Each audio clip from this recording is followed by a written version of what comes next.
ನಾವು ಇಟ್ಟು ಬೆಂಗಳೂರದಾಗ ಇಟ್ಟು ಟಾಯ್ಲೆಟ್ ಇದಾವ ಆದ್ರೂ ಇಟ್ಟು ಬಾತ್ರೂಮ್ ಇದಾವ ನಾವು ಖರೆ ಕಾಡ್ದಾಗ ಮತ್ತ ನೀರೆಲ್ಲ ಸಾದಾ ನಡೆಯಂಗಿಲ್ಲ ಯಾಕಂದ್ರೆ ತಿಕ್ಕಾ ಕ್ಲೀನ್ ಆಗೋದಿಲ್ಲ ಅದಕ್ಕೆ ಬಿಸ್ಲೇರಿ ಬಾಟಲ್ ತಗೊಂಡು ಹೊರಗಡೆ ಒಯ್ತಾ ಇದೀವಿ. ಏನು ಅರ್ಥವೇ ಆಗ್ತಿಲ್ವೇ ಈ ಕೇಸು? ಇಲ್ಲೊಂದು ದಾರಿ ಇದೆ, ಇಲ್ಲೊಂದಿದೆ. ಇವನಿಗೆ ಬಂದು ಅರ್ಧ ಗಂಟೆ ಆಯ್ತು, ಇವನಿಗೆ ಬಂದು 2 ಗಂಟೆ ಆಯ್ತು. ಇವನ್ ಮುಂಜಾನೆಯಿಂದ ಹೋಗ್ಬೇಕಂತ ಇದ್ದಾನೆ. ಇವಾಗ ಹೋಯ್ತಾ ಇದೀವಿ, ನೋಡ್ತೀರಾ? ಏನು ನೀವು ನೋಡ್ತೀರಾ ಹೇಳಿ ಅಷ್ಟೇ. ಏನದು? ಜಂಗಲ್ ಮಚ್ಚ, ಜಂಗಲ್.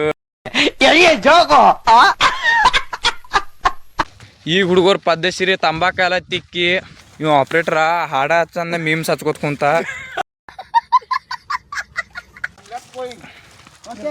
ಅಣ್ಣ ಹೋಗ್ಬಿಡಣ. ಹಾ ಬಾಯ್ ಬಾಯ್.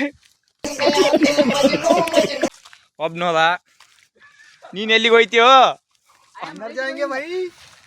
ಹಾ ಹೋಗ್ಬಿ. Happy journey. ಹಾ ಥ್ಯಾಂಕ್ ಯು. ನಾನು ಹೋಗ್ತಾನು, ನೀವು ಅಲ್ಲೇ ಪಾಯ್ಕಾನೆ ಹೋಗ್ರಿ, ನಾವು ಜಂಗಲ್ದಾಗ ಹೋಗ್ತೇವೆ.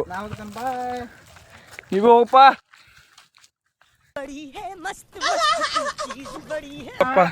ಮಂದಿ 4-5 ಮೇಂಟೈನ್ ಮಾಡ್ತಿರ್ಬೇಕ್ರೆ ನನಗೆ ದಿಲ್ ನೋಡೋದು. ನಾನು ಹುಡುಗಿ ಒಬ್ಬಕ್ಕೆ ಕೂತಾಳ ಹಾಕ್ನಾಗ